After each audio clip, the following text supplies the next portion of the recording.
tu hata upigi simu. Hiyo vitu ndio mingi, lakini tuko pamoja. Haya.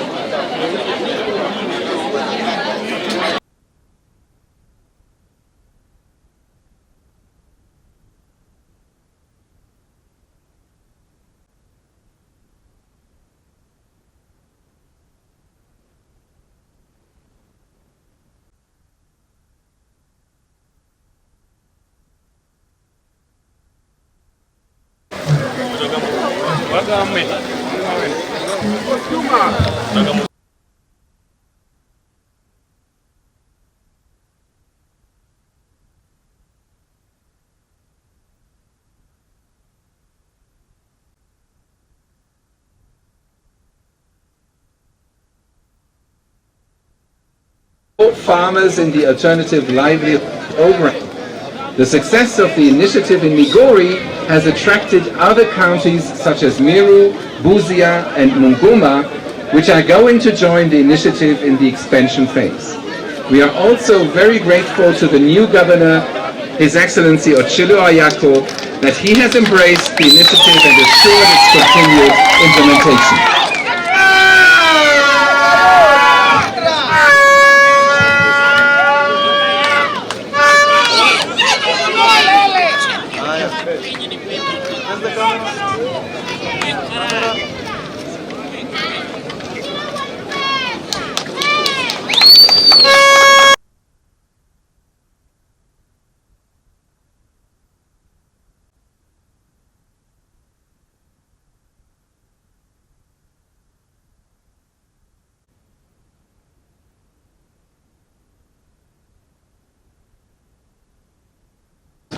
Join you on this occasion as we gather here to commemorate World No Tobacco Day. Indeed, it is my privilege to stand before you and address you on this critical issue of tobacco consumption and its impact on our society. On this occasion, tobacco, and this is a very suitable slogan in the context of our country and region in regards to food security. Tobacco use remains one of the leading causes of preventable diseases globally. In Kenya, tobacco-related illness contributes significantly to the burden of non-communicable diseases, especially lung disease, stroke, cancer, and other respiratory conditions. The prevalence of tobacco among adults stands at 11.6%, and among the youth is 9.9%, being the leading cause of 8 out of 10 top causes of death globally, devastating consequences to our health and society at large. The time has come for us to recognize the urgency of addressing this issue and take decisive protective action for our citizens, particularly the vulnerable, the youth. We must proactively raise awareness among our youth about the dangers of tobacco use, including products like e-cigarettes and other pouches. Yesterday in my office, I received some 3 very looking pouches, and they have been concealed to the extent that you would not know that it is nicotine and tobacco inside that pouch. So I want to speak to our youth, the girls who sang here today, the youth listening to me in this country. Please, tobacco is harmful to your health. It plays a crucial role in shaping the attitudes and behaviors, highlighting the risks associated with tobacco consumption and empowering our generation to resist the addiction. I am happy to inform you that my ministry has worked with the education sector to integrate tobacco control into the school curriculum to deter young people from initiating tobacco use, as well as making children change agents in our society. Our nation, and specifically this Migori County, is blessed with fertile lands, diverse climates, and our rich traditions of farming. Agriculture is not only vital source of livelihood for millions of Kenyans, but it is a pillar of our economy. By shifting our focus from tobacco to cultivating food production, we can create a healthier nation and strengthen our agriculture sector. Tobacco products contribute to the carbon footprint through emissions with resultant of air pollution, depletion of the ozone layer, increased exposure to ultraviolet rays, and occurrences of the skin, lung cancers, and respiratory diseases, among others. In contrast, investing in food production can promote sustainable farming practices, preserve our ecosystem, and ensure food security and good nutrition from our growing population. Ladies and gentlemen, the Kenya Kwanza Manifesto envisions a nation where citizens are healthy, prosperous, and empowered through the bottom-up economic agenda model. Not only robs individuals of their health and well-being, but also drains their financial resources and limits their potential. We recognize that tobacco industry, with its economic prowess, has played a significant role in our economy.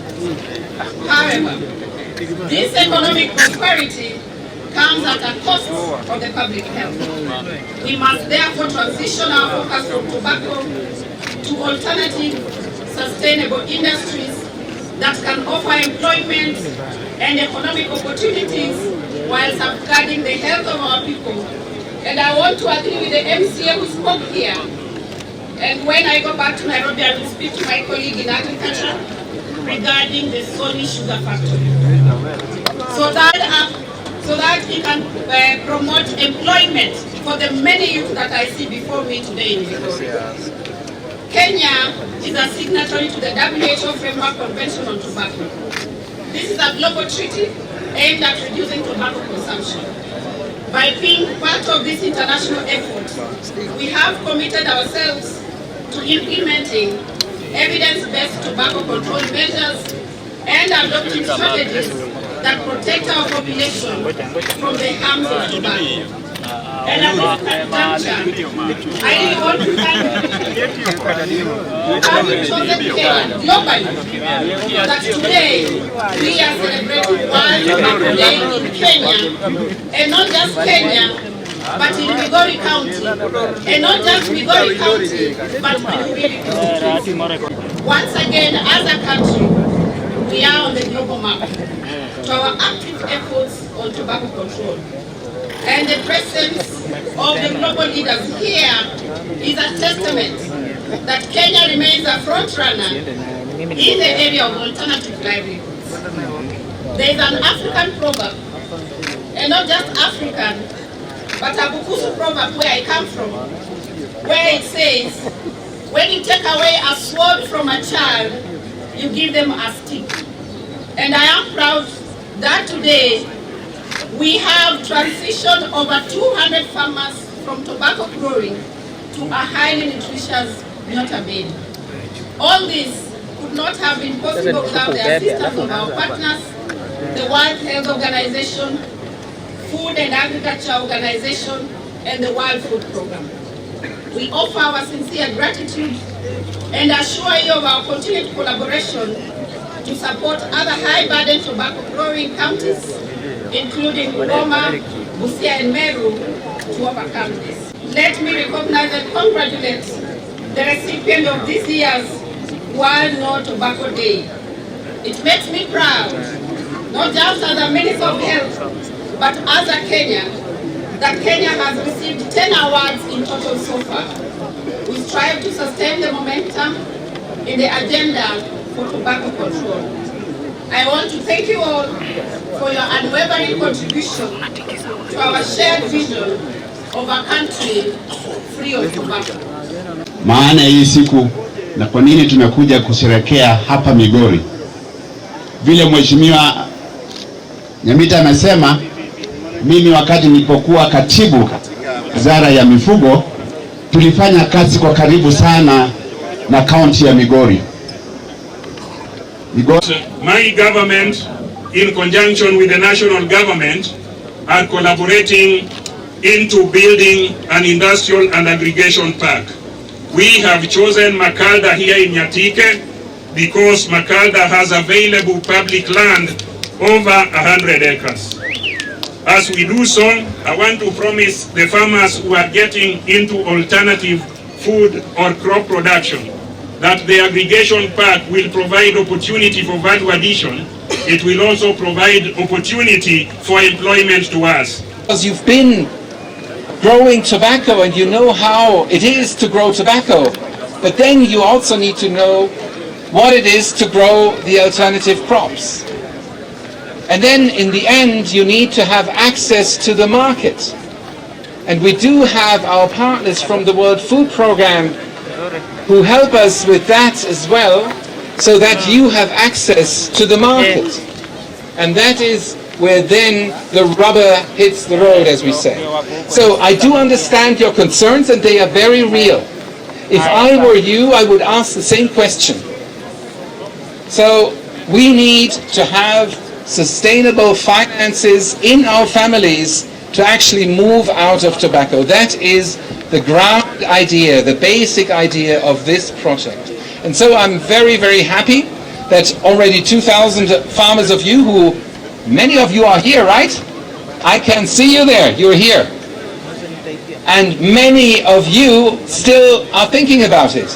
So may I ask you who have already changed to also advise those of you who are still considering it, so that you have peer-to-peer discussions about what are the problems, what are the challenges by moving into new crops that you need to learn about, and how do you actually then do this together with the World Food Programme to actually have this access to the market. And that is, and I'm so very grateful, just reminding us, it is poisonous for all of us, but your children, there's so many children that are still in tobacco growing. They suffer even more than you. So if you're doing it for you, that's good. But please consider doing it for your children, that your children have a different future. And that is, again, why this is about the most important, the most serious decision that you can take in your lifetime. And there are a couple of really great people around that have really moved the angle in moving out of tobacco. And because there are these people, we want to actually award them. There are 3 prizes, 3 awards that I would like to hand out today. And before I do this, I want a big round of applause for those awardees that will come on the stage to receive the award. We are here today to celebrate the No Tobacco Day. And the theme for this year's celebration is No Tobacco, we grow food. Sindio? No tobacco, we grow food. Sindio? So that we are able to have, instead of having tobacco, kufuta sigara, tuwe na chakula. Lakini mimi nataka kujiunga na Mheshimiwa Nyamita kusema tunapofanya mambo ya kusema tunatoa tobacco, let's have an alternative that can be able to compensate for that not growing tobacco. And I think our partners here, the UN, are here. It will be very important that we go the way Honorable Nyamita is saying, that we do studies on the soil. Let's support them. Let's support the county government so that we are able to study the soils here. What better crops can be done here? Because we know that areas where tobacco grows, the soil is destroyed. And it's difficult for crops to grow. The campaign to eradicate tobacco, and we're going to give you our full support. But because most of our people here rely on tobacco farming, the MCA who spoke here was actually taken to school with the proceeds of tobacco. And many of these people here, actually when you come here around campaign time, when we are seeking election, the biggest question that these people ask, and even the governor I'm sure has been asked this one, is what are you going to do for our tobacco farming? Because even the farms that have been buying our tobacco from here have greatly exploited our farmers. So they always ask us, can we have a tobacco factory? Sure, the deputy governor, watu wa Kuria, have even been campaigning to have a tobacco factory in Kuria. Meaning it is sort of a commercial crop that our people hold so dear. We are happy to try the alternatives. All I am asking Waziri and our colleagues, partners, that as we eradicate tobacco, what is it that you're proposing for us in the alternative? And how are you going to work with us in that journey as farmers transition from tobacco to the other food growing crops, so that they are not interfering with their children can continue to go to school? Collaboration, because you know agriculture is largely devolved. For us in the national government, we don't do much of agriculture. But I just want to ask, can we have a comprehensive soil testing across the whole of this constituency, so that people can know what is the full range of crops, so that people have choices? A few days ago, there are people who approached me in Nairobi about avocado farming, which is making people millionaires. There's someone who is growing it in Chabera, others are doing it greatly in Muranga, making millions. Is it possible here? Can you help us with a comprehensive soil testing of each and every region? Then we provide our farmers with a range of alternatives that they can be able to surely consider.